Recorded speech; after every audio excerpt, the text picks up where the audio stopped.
Well, welcome to the Regulation Podcast, brought to you by the Institute of Regulation. And once again, we hope this podcast will help you understand what regulation is all about, what it's all for, and of course, why it matters to the public. My name is Anthony Oliver, and I'm going to lead today's discussion as we talk about the anatomy of effective regulation leadership and try to shed some light on the sort of people, the skills and characters that are best suited to these challenging roles. My guest today is Jonathan Morgan, partner and consultant at leading recruitment specialist Saxon Bampfylde. And having been the guiding mind behind some of the biggest regulation leadership appointments over the last few years, Jonathan is certainly well placed to help explain some of the secrets that make great leaders in the sector. Jonathan, welcome to the Regulation Podcast. Thanks, Anthony. It's a pleasure to be here. Great. Well, let's kick off by understanding a bit more about what you do, Jonathan. You've worked with a large number of regulators over the years, and on the face of it, I suppose some might describe you as simply being a headhunter. But I imagine there's more to it than simply organising and choreographing talent parades. So how would you describe your role in the regulation sector? Well, we don't mind the term headhunters, but I think people sometimes mistake headhunters for a Rolodex in a nice suit. And if only it was that simple. I think we at the end of the day provide candidates for jobs, but alongside that we have to do a lot of research, often international research across sectors to get there. There's a lot of advocacy involved, often persuading people to take quite large pay cuts in the process. And at the end of the day, you're advising on people and personalities as a culture match as well as just a CV. I'd say also we've got quite an important role to play in terms of increasing the diversity of the top teams of the organisations we work with as well. So there's quite a lot to it, all in all. Okay, and I suppose many of the appointments are very senior and are of public and media interest, and so quite challenging. Can you give us any recent examples of how this challenge was navigated? Well, without naming any names, many CEO appointments and perhaps even more chair ones over the last couple of years at major regulators. Well, you can name some if you want. Your listeners could probably guess.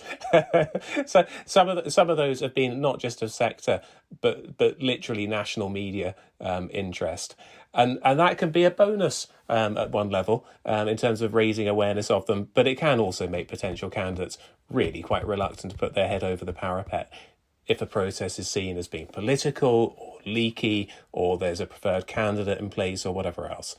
And actually this is where us being a trusted third party can really help. So it helps potential candidates and clients test the water with one another in a safe space. And sometimes our assurance of a process genuinely being fair can make a lot of difference to people. And actually it's where our long-term relationships with senior people can often mean the difference between them taking a call and giving a role a hearing or not.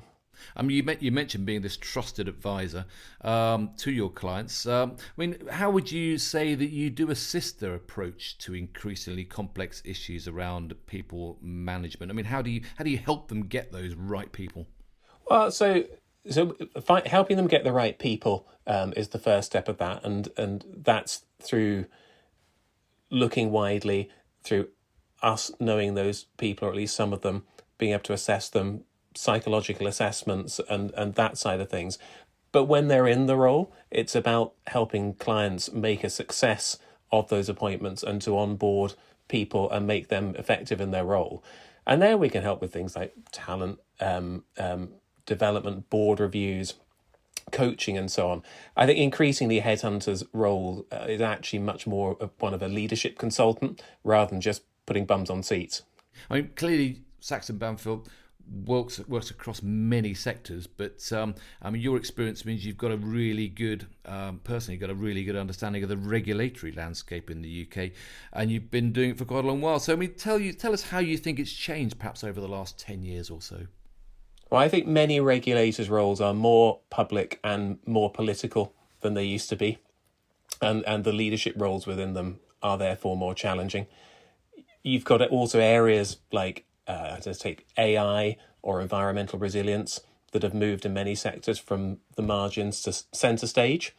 And obviously right now, the impact of things like Brexit, Ukraine, the cost of living crisis mean that people are looking to regulators as they haven't ever really before for reassurance and answers.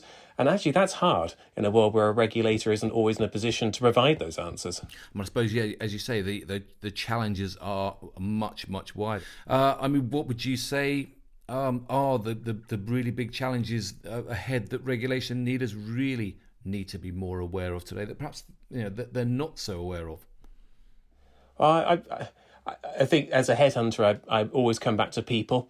And I think the key to facing any of those and all the other challenges that I haven't even thought of coming up are having the people who've got the skills and experience to be able to tackle those.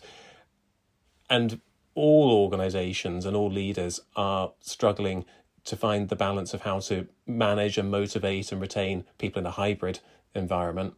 And regulators face a particularly tough challenge because they're often competing against more highly paid private sector employers for people with often quite niche and rare skills. So finding and motivating and inspiring those people, that's, I think, the really tough challenge for people tomorrow. So would you say it's a more or less attractive sector for the brightest, smartest young professionals to gravitate towards today?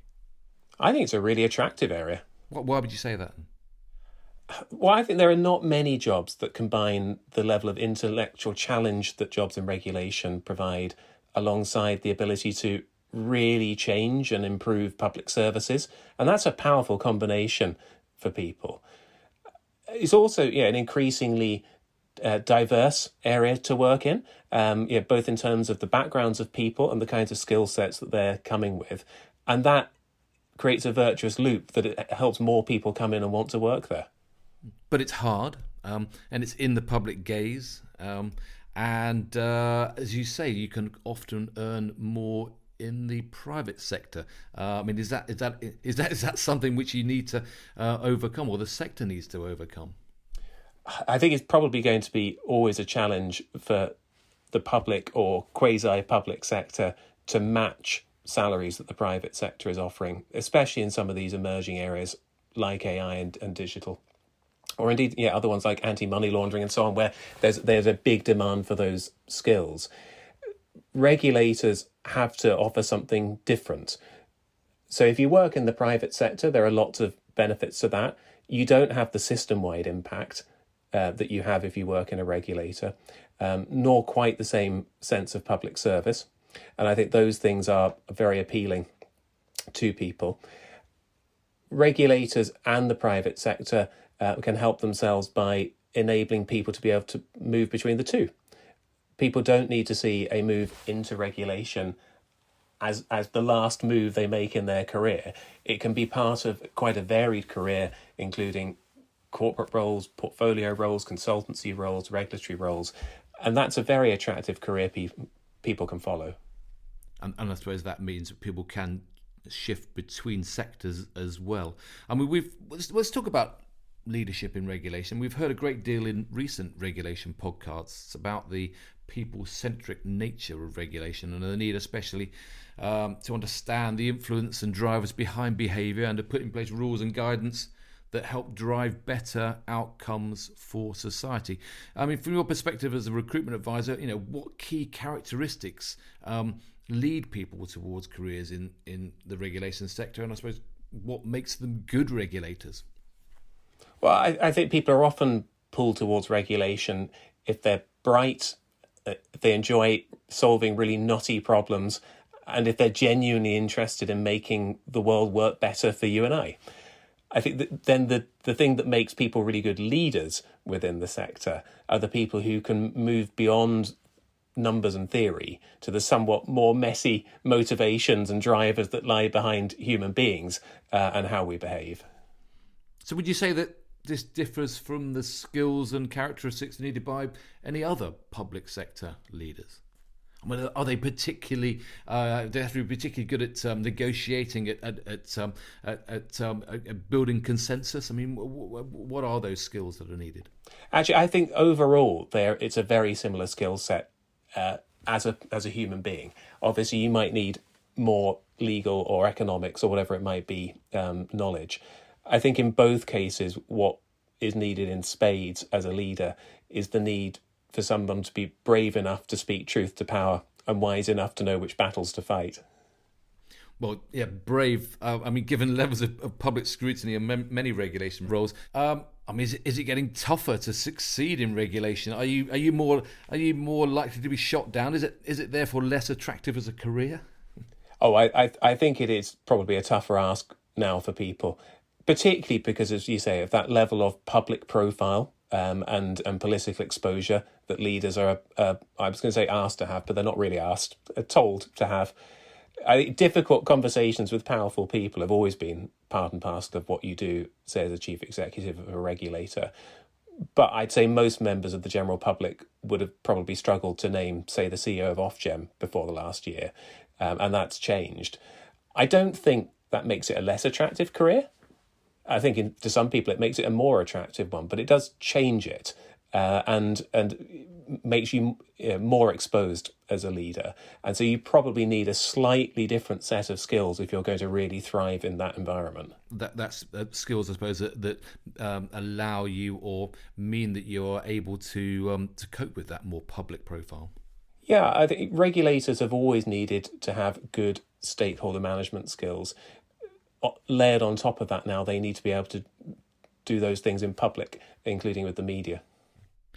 You're at the heart of talent recruitment and career development, and you're really a firm supporter of the new Institute of Regulation, which of course is about helping to develop this vital talent. I mean, how do you see it helping the world of regulation? I think it's because of what you've just been talking about, developing talent, and the Institute can help people do that through courses and networking, through attracting people into the sector and to think about it. And I think that has to be a brilliant thing for the sector as a whole. Any thoughts about what might accelerate its success? It's an embryonic body at the moment, but how do we give it more pace to its success?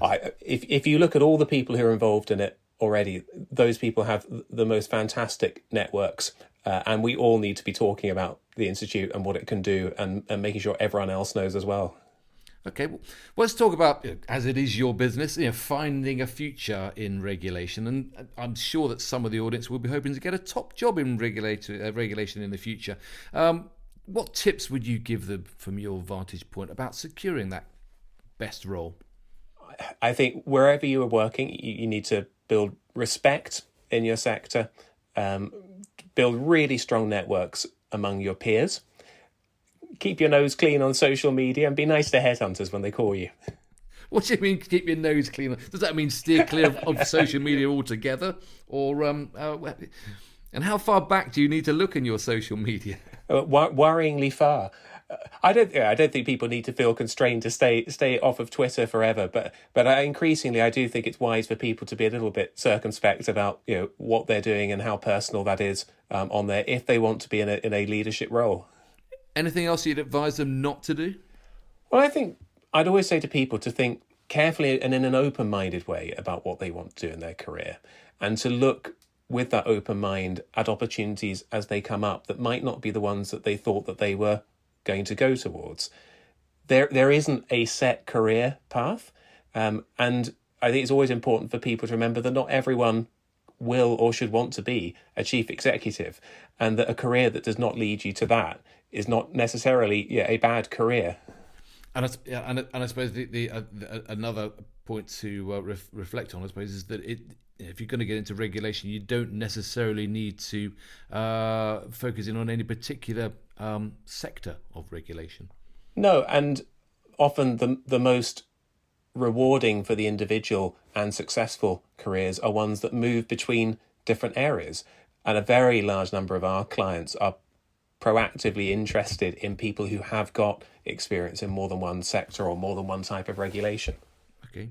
Well, of course, other recruitment specialists are available, but how do you think a business such as Saxon Bampfylde can help to develop the kind of talent needed to drive better regulation in the UK?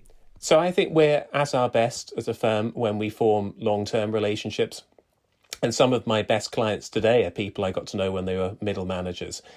And having that sort of long-term relationship is certainly useful for us, and I hope very useful for them as well, as they look at different opportunities and think what to do next.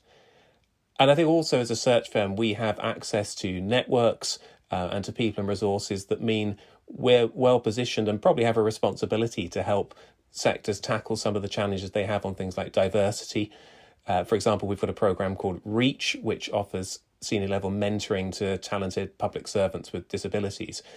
I think that that's important work, and it benefits everyone in the longer term. Okay, no, well, I'm sure that you'll be very welcome to hear from anyone that wants to explore a career in regulation.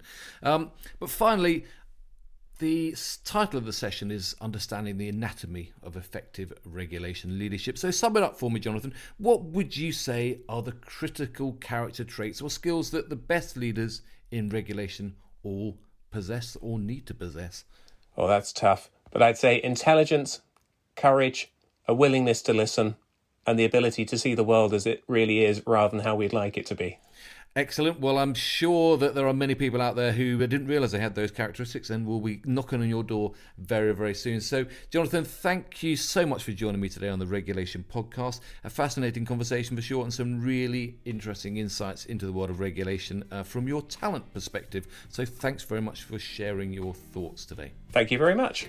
Well, thanks, Jonathan. That's all we have time for today. But as usual, we have more regulation podcast planned and more guests to talk to as we continue to probe the big issues faced across the sector. And if you haven't done so already, do check out the new Institute of Regulation website. That's www.ioregulation.org, where you will find a huge amount of really useful information about the Institute and about the issues and challenges facing regulation.